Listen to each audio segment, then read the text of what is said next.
a long time in the making.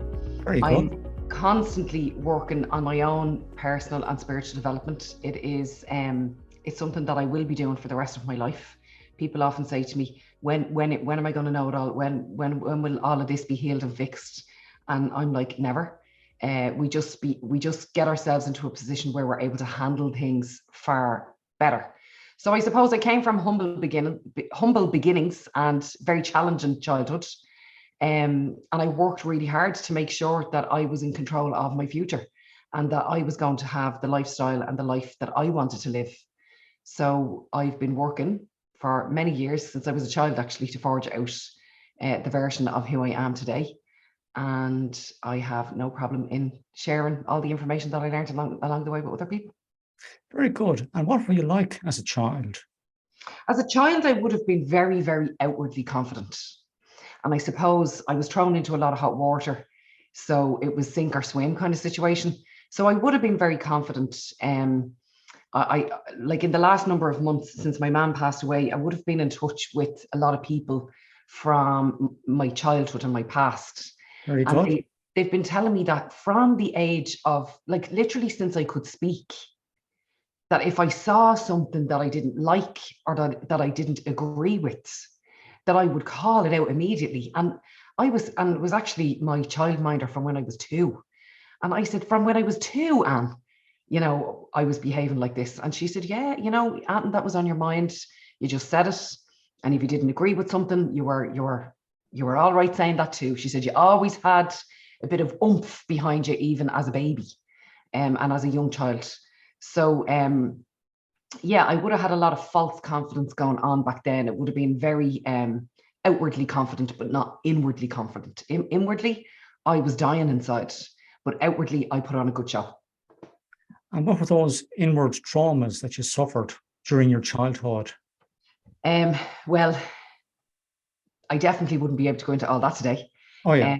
But I suppose what I was feeling on the inside is that I was scared and that I didn't feel like I was good enough. I felt less than.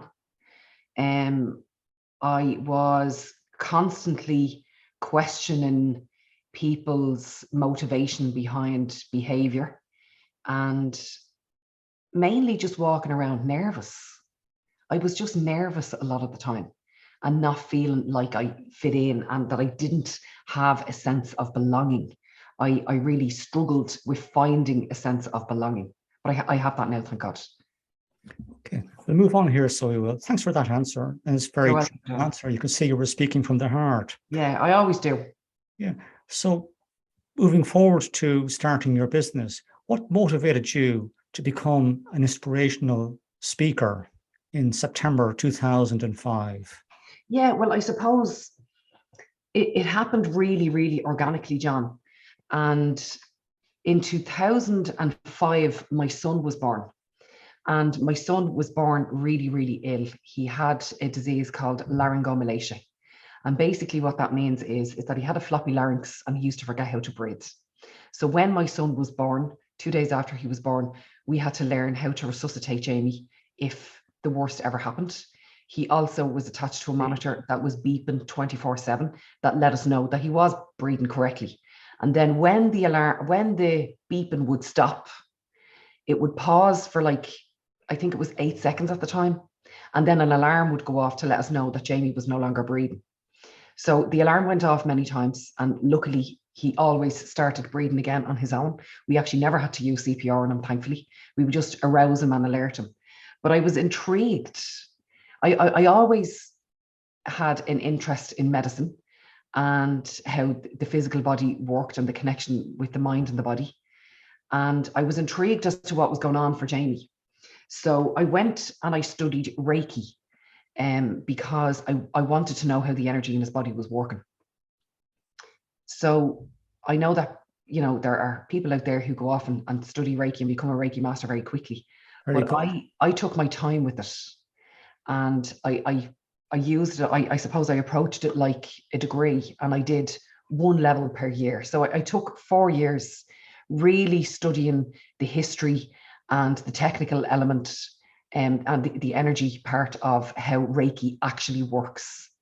because I wanted to be able to understand Jamie more.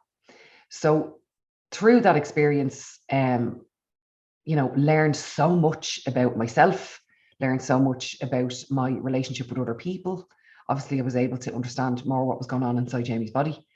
And people started to ask me, can I come to you for a session, a Reiki session? And I said, yeah, sure, no problem.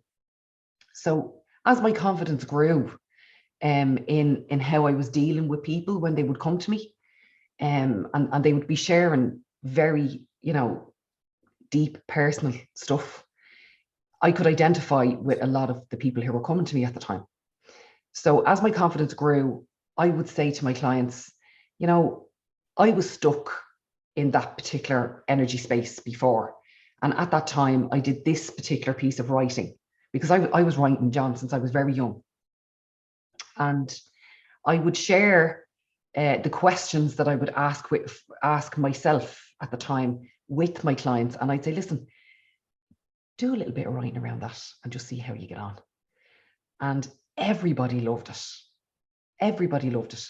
Now, at the time, I didn't have a name on what it was that I was writing or that I was doing.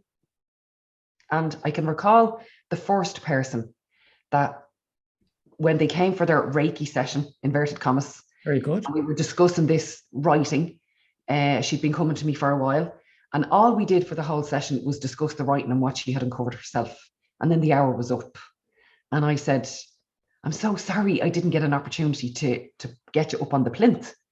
Come back to me next week and I'll give you a complimentary session. And she said, oh, no, I'm not coming back for Reiki anymore. Whatever this is, I'm coming back for this conversation about this particular piece of writing. And that was how Solidworks was born. So it wasn't like I sat down and I had a big, mad, grand master plan.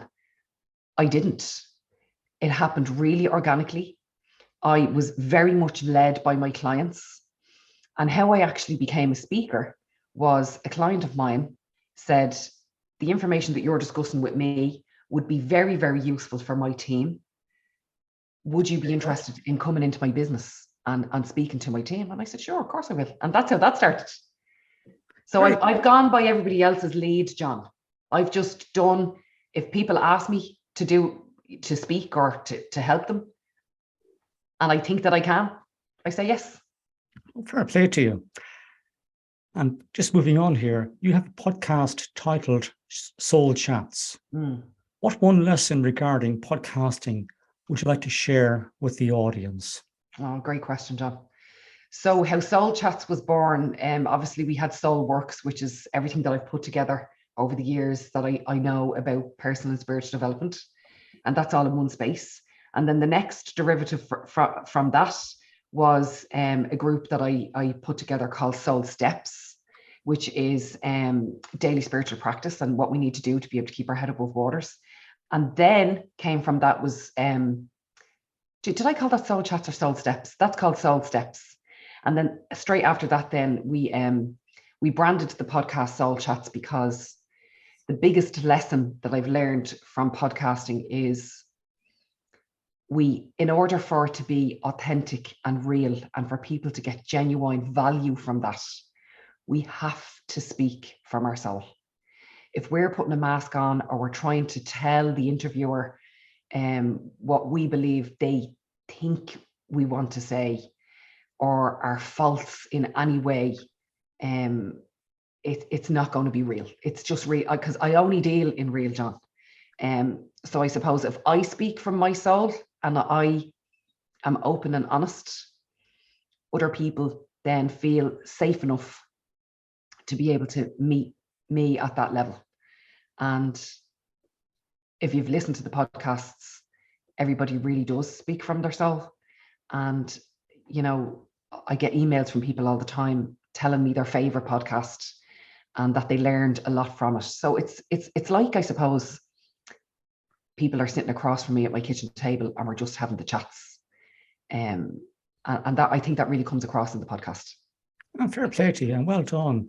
And do you intend to record more episodes of your podcast in the near future? Yeah, I do, John. And I've lots of amazing people lined up. And last week I did 5 lives over 5 days with Amanda Delaney. And we're discussing an up and coming workshop that we're going to be doing on values. And those live streams were so successful and so layered with value that we've actually decided that we're going to make them into a podcast. So that will be a little interim thing before my next season. But yeah, coming up now from September onwards, you're going to have lots of new interesting people to learn from. Excellent. Well done to you. And good luck with the future episodes of your podcast. Thank you. Thank you. Going back to the time you started your business, and aside from your son's medical issues, what fears did you encounter within yourself before you started that business? Yeah, I suppose any time that we are under pressure as people, or we feel compromised, or that we have a massive challenge, oftentimes we revert to the old version of who we are, which is the child version of who we are. So at that time, my ego did revert back to and revisit all of the insecurities from when I was small. Not good enough. It's not going to be listened to. What if I fail?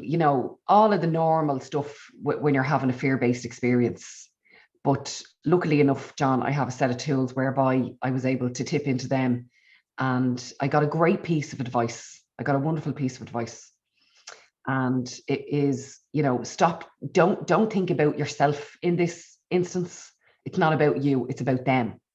So as soon as I took myself out of the equation and I thought about the benefit that the end user was going to have, then I said, okay, I'm all over this now.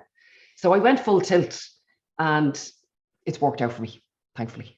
So what you're saying there effectively, Nicola, is that it's not about you, it's about your client, your prospect, your customer persona. How can you help them to have a better life for themselves? Service, always be in service.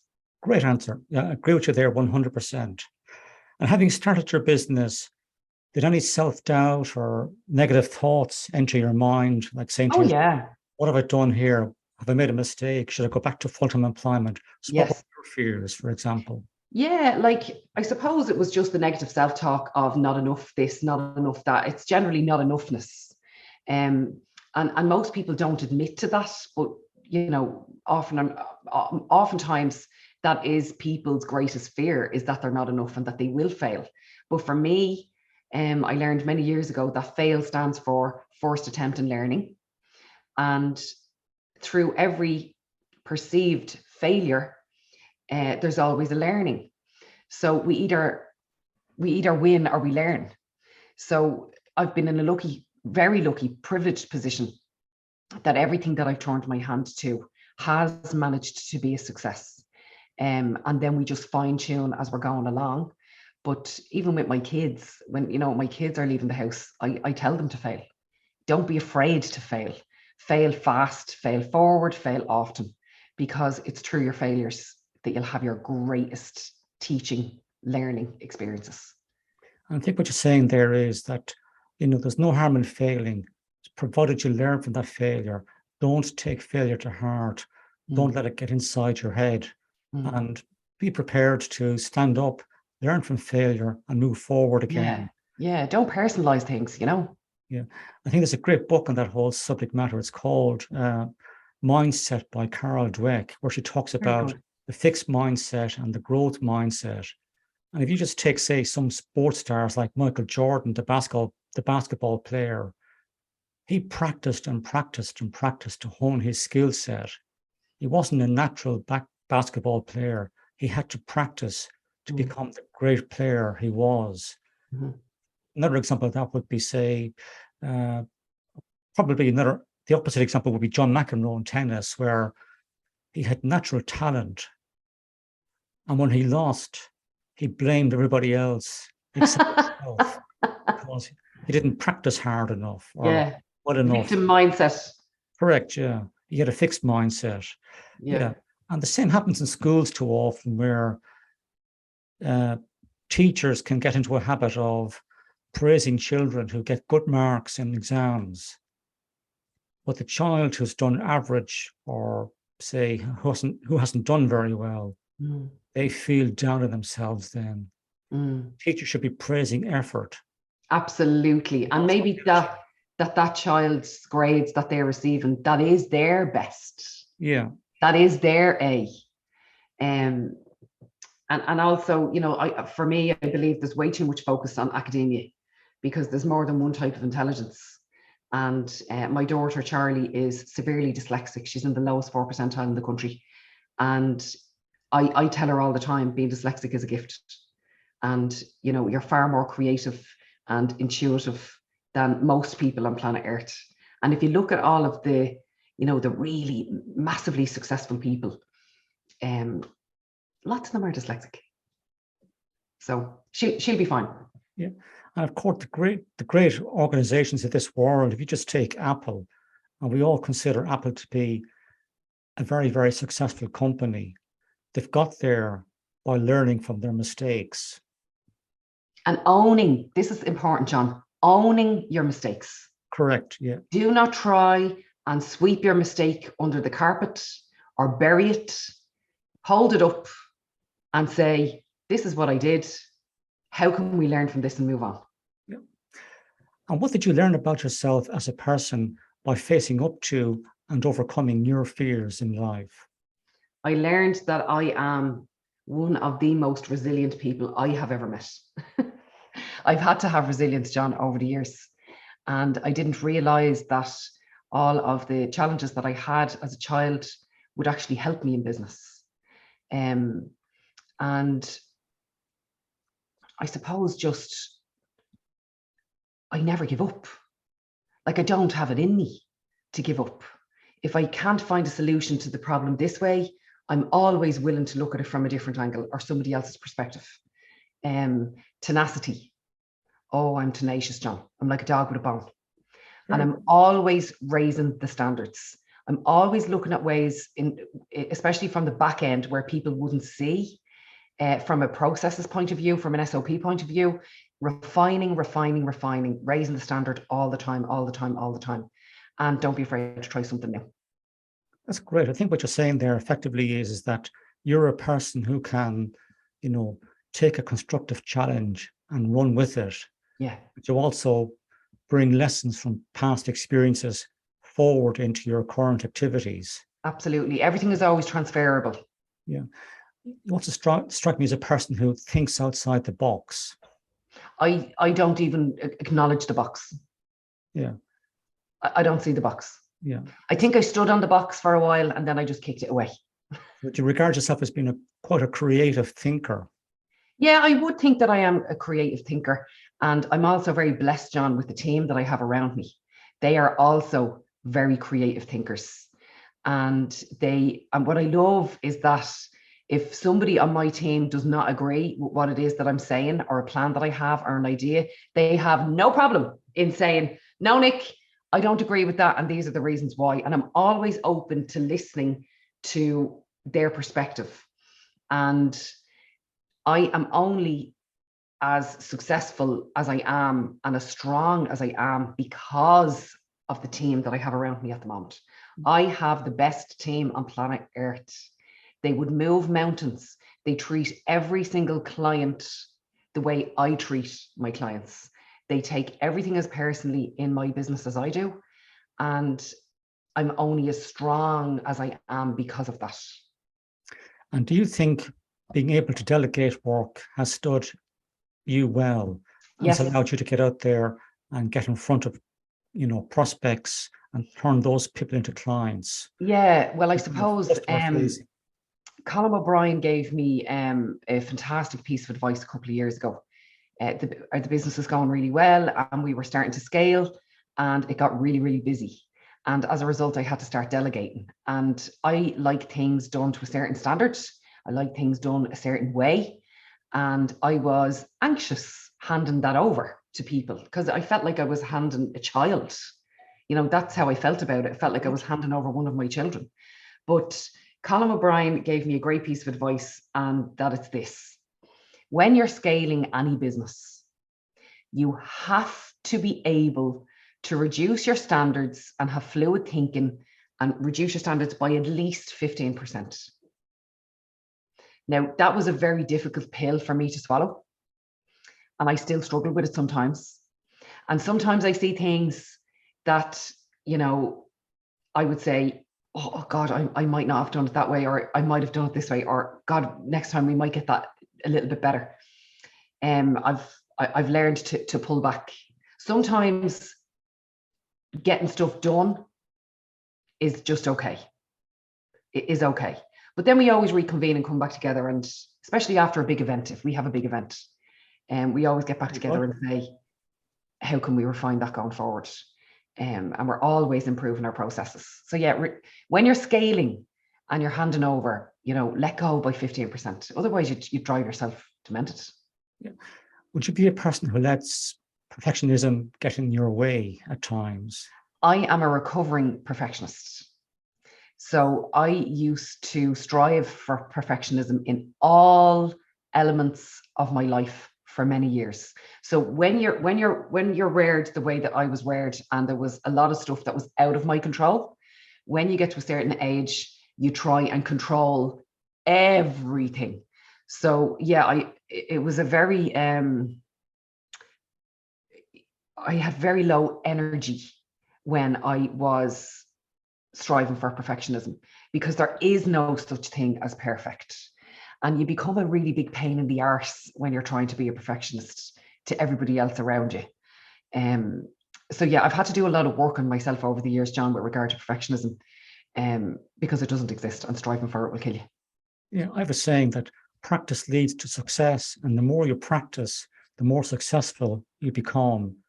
And even people we regard as being very successful, whether it's in business life or personal life, they've got there by practicing. Absolutely. It hasn't come to them overnight. They've had to work very hard at it to get to where they are today. Absolutely. And even with those people who we perceive as perfect, there's always room for improvement, like ourselves. Especially in character. Yeah, true, very true. Describe for the audience the emotions you experienced when you walked out on that stage at TEDx Enniskillen. Do you know what, John? It was a dream of mine for many years to be a TEDx speaker.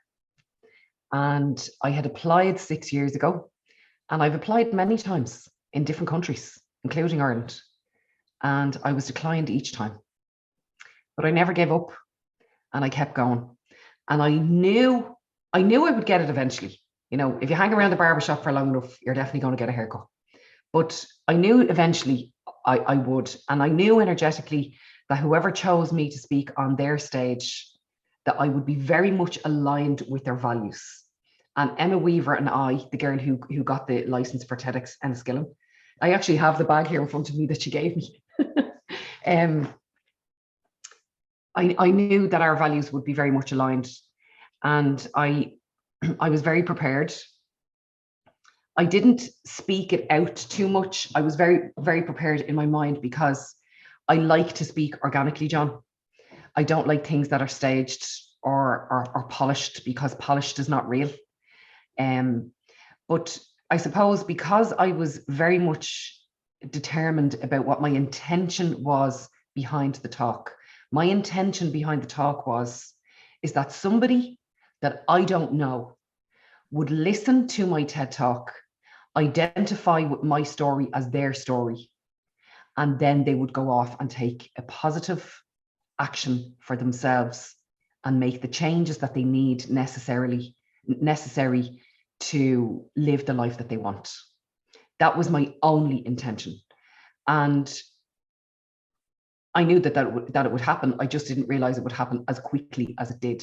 So straight away, I was getting emails from people telling me this is a result of listening to your TED Talk. But how I felt before I went out on the stage was very centered. I was very, very centered. I was operating from the highest version of who I could possibly be on that day. I was calm, I was collected, and I was super focused. I was excited, actually. Now, when I got out onto the stage, I had gone up the week before, John, to the venue itself because I wanted to stand on the stage and be at one with the stage and get used to the sound and feel the room. I wanted to become friends with the room before I spoke in the room. So I did that. But when I went out onto the red dot, the environment had changed because the lights were so bright that I couldn't see one person's face. I couldn't see one person's face. And I actually really enjoy making eye contact with people when I'm speaking. So that kind of scuppered me a little bit at the start. And in that moment when I realized I couldn't see anybody, I did get nervous for a second. But what happened was my other senses heightened. I couldn't see them, but I could hear them. So as I was speaking, I could hear their reactions. You know, some people were laughing in points. Some people were gasping in points. I could hear people crying. But what I wasn't prepared for was at the end when everybody started to scream. that threw me, actually. Right. And I walked off the stage fairly quickly. And I actually walked off the wrong way, and then I had to come back and then go off another way.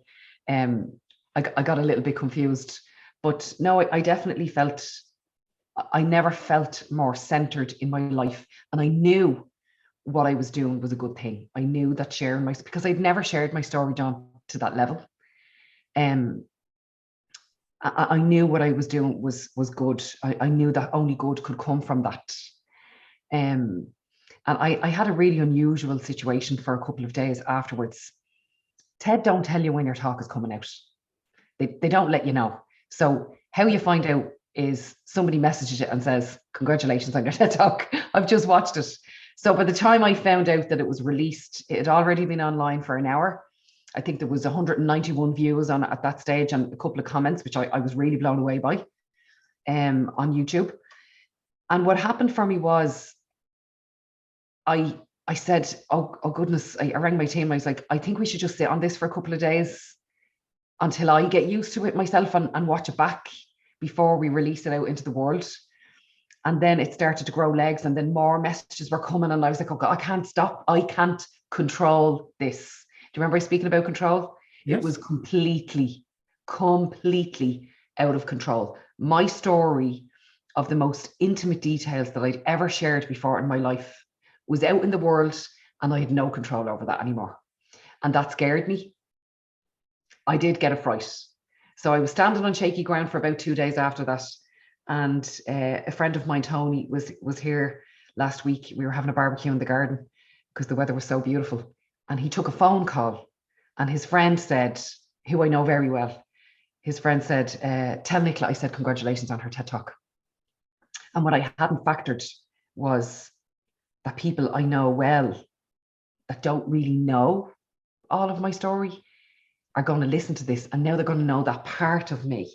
And I was a little bit embarrassed, Sean, for a minute. I was a little bit embarrassed.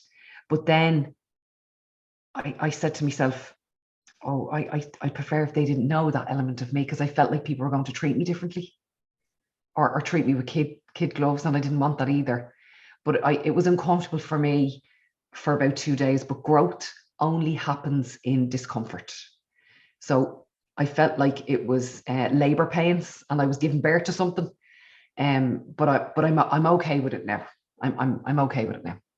Yeah, I know what you're saying there, that your story was out there and you were concerned as to how people might react to your story and treat you in the future. But I think in your case, only good has come from that experience. So you have to be congratulated in that regard. Thank you. I'm very grateful. Yeah, and you made another great point there, that don't try to be too perfect when you're on stage or any part of life. People like to see a bit of vulnerability in a person, and they can connect with that emotionally. If you're too perfect, people will say to themselves, there's a hidden agenda here. Exactly. Connect with that person. Yeah, it's too good to be true, too sweet to be wholesome, nearly. Yeah, correct. Yeah, no, definitely. Listen, John, as I'm speaking to you now, this is how I rock up on stage. This is how I speak on stage. There's no difference. There's no airs and graces. I tell very personal stories. I throw myself under the bus a lot because It allows people to see the Nicola Connolly Byrne version behind the doors, behind when I'm in my home. So I'm the same here as I am out in the street, as I am on stage, as I am speaking to you, as I was on TEDx. There's only one version, and this is the height of it. It doesn't get any better than this, John. Yeah, and you also mentioned about the fact that when you went out on stage, you couldn't see the audience, but you could hear the audience. Yeah. And you had a slightly different perception in your mind before walking out on the stage. Now, when you're in that situation, obviously you get butterflies in your stomach, your heart is pounding in your chest. You relaxed and got on with your presentation. So well done to you. Thank you. That's going to be a life-changing experience for you. So tell the audience, what does success mean for Nicola Connolly Byrne? Success to me, John, means peace. Having peace in my heart, in my head, and in my soul. If you can have peace in your life, that's what success means to me. So for most people, success is the car, the address, the bank balance, all that kind of crack. No. Happiness can never come from the outside in. Happiness and peace can only ever come from the inside out. And for me, I've had to fight for peace. I've had to work really hard to get peace, but I am the owner of peace internally now, and I have to maintain that. What you're saying there, and that's a great answer, by the way, is that if your heart and your head are not in sync, you're going to be in turmoil within yourself. Because if your heart is saying one thing and your head is saying another, there's something out of sync. But also what's really important to bring in here, John, is the gut. Yeah, the gut feeling. No, I don't operate from my head. I don't think from my head. I don't speak from my head. I don't make decisions from my head. I only speak, act, and do from my gut. And when I do that, I know I'll always be safe. So you're very much an intuitive type of personality, as against the more sensory types who have to see to believe, I suppose you could say. Yeah, I always go with my gut. There's never one person on planet Earth that have said, I regret going with my gut. That's never happened. So I'm that girl. I think from here. I behave from here. Yeah. I speak from here. And anytime because we all have wobbles and we all make mistakes and we all do silly things every now and again. And anytime that I find myself in that position, I'm busy and I'm on the treadmill and I'm going too fast and I'm trying to do too much, and I've stopped operating from that space. So when I ground myself again and come back to the center of myself and come back to who I am, then I'm on the pig's back. Yeah. Personally, I would be also a person who believes in their gut feeling or goes with their gut feeling. But unfortunately, some years ago, there were a couple of instances where I didn't act on my gut feeling because I was more concerned with what the other person would think of me than making that decision. And, I live to regret those couple of instances in my life. But there you go. That's part and parcel. I'm sure you've learned from them, John. Correct. Yeah, of course. Brilliant. Yeah. And a final question here for you, Nicola. There are several definitions of spirituality. Explain for the audience what spirituality means for you. Brilliant question, John, and thank you so much for asking that. Spirituality to me is learning how to love yourself correctly and unconditionally from the inside out, and knowing exactly who you are, what you stand for, what you believe in, what your values are, and displaying those values outside of yourself daily, and also being able to receive your values back in equal measure. That's what spirituality is to me. Fantastic answer, and well done to you. Thank you. So 3 remarkable things I can take away from today's interview are, firstly, resilience is so important in life, not just in business, because life will always throw its curveballs at you. You have to deal with them and move forward in life and keep your mind on your goal in life. Secondly, never be afraid to delegate if you're trying to scale a business. And as Nicola said earlier on, don't get too concerned about perfectionism. If people do things 15% less correct than you do, run with it and accept their standard. Don't expect everybody to work to your standard. And thirdly, a great point was made here today by Nicola. Make sure that your heart and your mind are in sync, and peace comes from within, not from outside of you.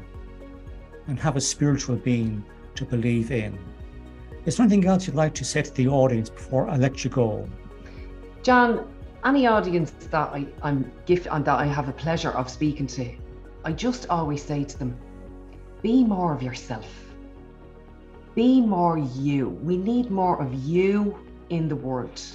You are the only person that got the job of being you. So fill your boots and let your wings spread and fly and let us see you. Show up. And whatever it is that you have inside you that you are dying to get out of you, let it out. Don't die with your music inside you. And on that note, I shall bring today's show to an end. Thank you, Nicola. Thanks a million, John. You're very welcome.